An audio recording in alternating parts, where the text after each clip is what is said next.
Vamos a actualizar el panorama. En Bolivia nos atiende José Gabriel Espinosa, quien es economista y analista político. Gracias por esta comunicación. Buenas tardes, un saludo desde Perú. Buenas tardes, Tatiana, un gusto hablar contigo. Igualmente, y me gustaría comenzar por lo último, lo que confirmó el canciller mexicano Marcelo Ebrard, que el expresidente Evo Morales aceptó el asilo político por razones humanitarias que le ha ofrecido México. ¿Qué información y detalles hay sobre ello, sobre Evo Morales, si todavía está en territorio boliviano, ya salió, cuándo se iría? Cuéntenos, por favor. Bueno, la verdad que conocemos muy poco sobre la actual ubicación del expresidente Morales. Lo que entendemos es que más de una veintena de funcionarios del gobierno de Evo Morales habían pedido asilo político en la embajada mexicana, dentro de los cuales en principio no estaba el presidente Morales, quien ayer intentó ingresar a territorio argentino y fue rechazado su ingreso, y por eso él tuvo que aterrizar en la localidad de Yacuiba, que está al sur de Bolivia. A partir de ahí, el avión del presidente volvió a despegar con rumbo desconocido y hoy día la embajada mexicana informó que le había propuesto y otorgado el asilo político a Evo Morales, pero en principio él no lo había pedido. Como te digo, es básicamente lo que sabemos. No sabemos evidentemente el paradero de Evo Morales. Se especula con Petén del Chapare, que es la región cucalera de Bolivia, y donde hay una pista de aterrizaje donde podría estar el avión presidencial. Y por las características que tiene el avión, podría llegar hasta México, así que calculo que es posible que esté partiendo o nos enteremos que Evo Morales haya llegado a México una vez que él esté allá. Claro, porque no hay nada además que le impida salir en estos momentos del país. No, porque la forma de renuncia tanto del presidente como de su gabinete y de varias autoridades en Bolivia ha sido de una manera tal que ha dejado el gobierno totalmente descabezado. Hoy día tenemos en Bolivia un vacío de poder que nunca antes habíamos visto, en parte porque nunca antes habíamos tenido un gobierno que controle los tres poderes del Estado, además de una serie de instituciones públicas que son esenciales para el funcionamiento del país. Y ayer, a partir de las renuncias que se han ido dando, se ha sucedido una serie de descabezamientos de estas instituciones que hoy día prácticamente han dejado al gobierno sin dirección. Ahora, José Gabriel, en los últimos días, semanas, hemos estado muy al pendientes de lo que venía ocurriendo en Bolivia, una violencia que de verdad desde aquí lamentamos muchísimo, pero ¿la renuncia de Evo Morales soluciona lo que han estado viviendo? ¿Se llega a recomponer Bolivia con ello? ¿Cómo lo ve? Mira, lamentablemente ha sido una escalada de violencia que se ha ido generando a partir de una pésima lectura del gobierno sobre la situación y el reclamo.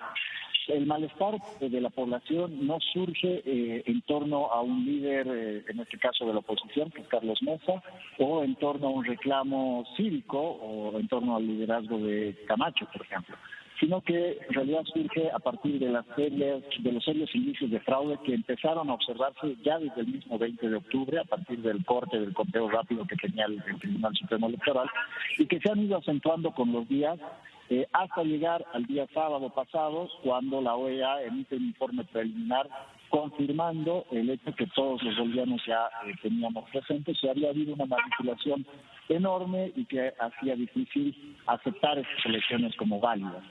En ese proceso, la oposición política, que también hay que señalar acá que en realidad no son dos actores, gobierno y oposición, sino que se han ido dando varios actores.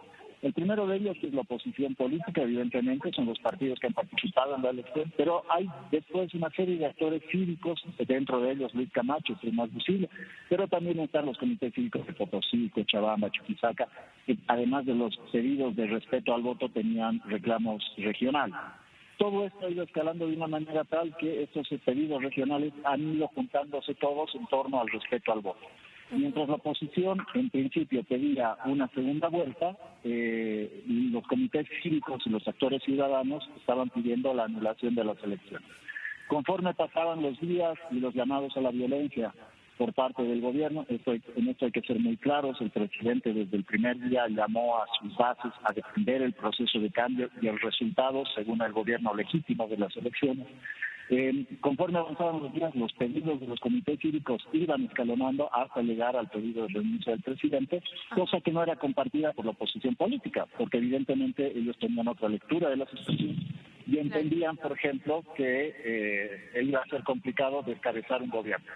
Pero esta tensión no ha bajado, o sea, renuncia Evo Morales, no sabemos ahorita dónde está, pero entiendo que el día de hoy también se han registrado actos de violencia en las calles. ¿Qué le va a tocar hacer a Jeanine Áñez, la senadora opositora, que va a tener que asumir ese gobierno de transición y entiendo llamar a nuevas elecciones?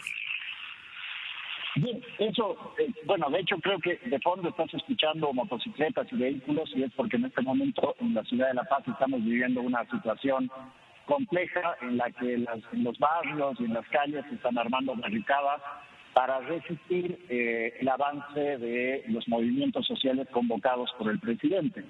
¿Por qué no se ha pacificado el país a partir de la renuncia de Evo Morales? Bueno, porque él en su renuncia convoca de nuevo a sus movimientos sociales, a defender este proceso de cambio y a resistir contra un mal llamado golpe de Estado, porque hasta ahora no se ha tomado ninguna institución pública por parte de la oposición.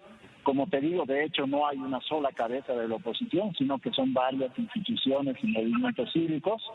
Y claro, el presidente al momento de salir del gobierno hace un llamado a sus movimientos sociales a retomar el poder.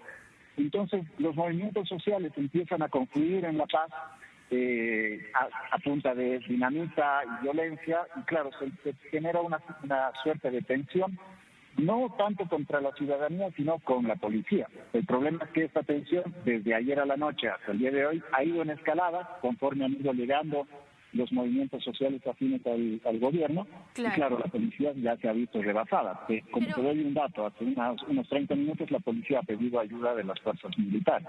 Ajá.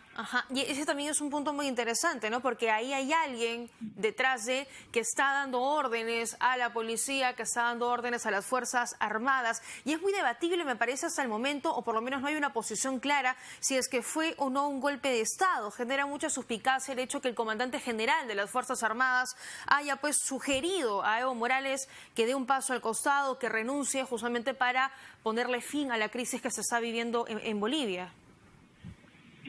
Bueno, así es. La verdad que ha sido una declaración lamentable del comandante de las Fuerzas Armadas, el pedido de renuncia del presidente. Hasta ese momento la posición de las Fuerzas Armadas era muy clara. Ellos no iban a intervenir en un conflicto político y eso está conforme a la Constitución. Lo que hizo la policía fue replegarse. De hecho, a la policía se la ha desarmado. En los últimos 4 días del conflicto, el poder político retiró las armas, el armamento de la policía. Los que están patrullando hoy día en las calles lo están haciendo con elementos disuasorios, gas lacrimógeno, gas pimienta, pero no tienen armas de fuego porque se les ha retirado. Entonces, en esa medida, hasta ese punto, era muy difícil sostener el tema de golpe de Estado. De hecho, hasta el momento de hoy, lo que está sucediendo es que las fuerzas afines al movimiento al socialismo están tratando de evitar la composición de un gobierno civil a partir de la aceptación de las renuncias por el Congreso.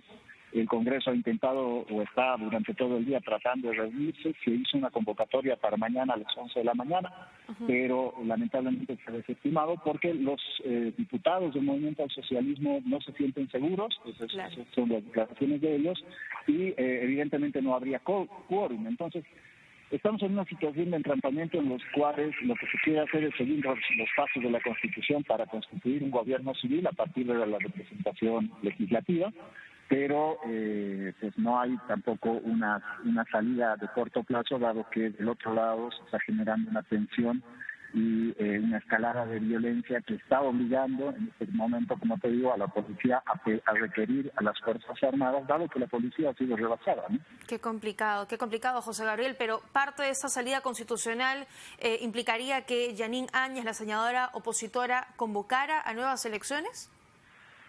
Así es. Lo que dicta la Constitución es que el día de mañana o apenas pueda constituirse la Asamblea Legislativa en sesión ordinaria, se dé lectura a las cartas o se vea los videos donde se hizo la renuncia. Entre paréntesis, el presidente no ha hecho una renuncia formal, sino que ha emitido un video. Hoy por hoy eso es válido. y una vez que se ponga en conocimiento de la Asamblea y esta sea aceptada por 2/3 del quórum presente, pues ahí siguiendo la prelación, el orden constitucional, se posesione a Janine Áñez y ella tiene como primera tarea convocar a elecciones en no más de 90 días. Claro.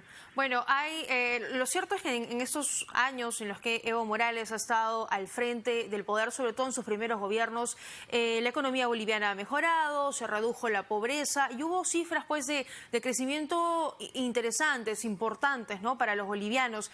Y hay quienes dicen pues, y también puedo compartir esa opinión, que si Evo Morales no hubiera postulado o no hubiera insistido con mecanismos considerados de alguna manera ilegítimos para postular por esta nueva reelección, su salida o la manera en cómo se lo iba a recordar hubiera sido totalmente distinta a lo que está ocurriendo ahora mismo, que probablemente esté camino a México. No conocemos con exactitud su paradero. ¿Considera usted que le ganó esta avaricia, estas ganas por mantenerse en el poder y ahora pues su final es complicado? Así es.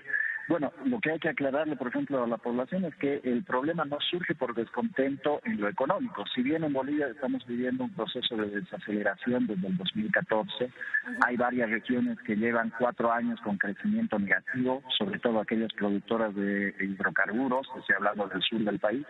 En general, la economía boliviana ha navegado mejor la crisis que economías como la argentina, la brasilera o, bueno, claro, la venezolana. Y responde además a un problema internacional, ¿no? Así es, el contexto evidentemente no ayuda, toda la región está con problemas serios en su economía, pero el principal descontento arranca el 21 de febrero del 2016, como tú bien decías, cuando el presidente convoca a un referéndum para modificar un artículo de la Constitución para permitir la reelección indefinida. En este referéndum el presidente pierde con un 51% de los votos, si bien no es de grande la diferencia, el referéndum alcanzaba con un solo voto. Y el presidente días previos había dicho que iba a cumplir con el resultado de ese referéndum.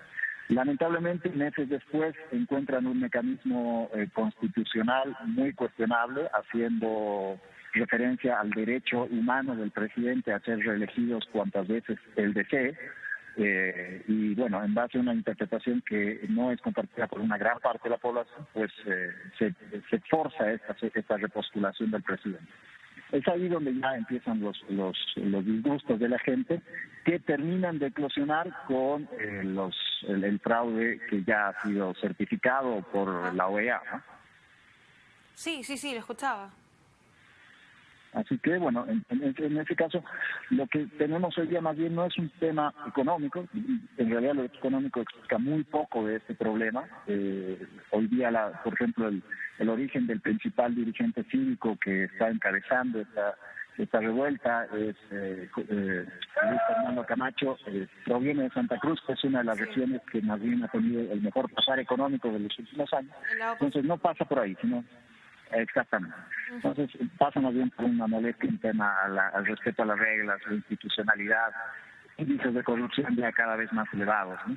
Muy bien, José Gabriel, le agradezco la comunicación. Seguramente estaremos en constante comunicación y seguiremos desde aquí, Lima, muy al pendiente de lo que ocurre en Bolivia. Muchas gracias. Te agradezco, Tatiana. Un abrazo a todos. Bueno, de esa manera nosotros hacemos una breve pausa y volvemos con muchas más.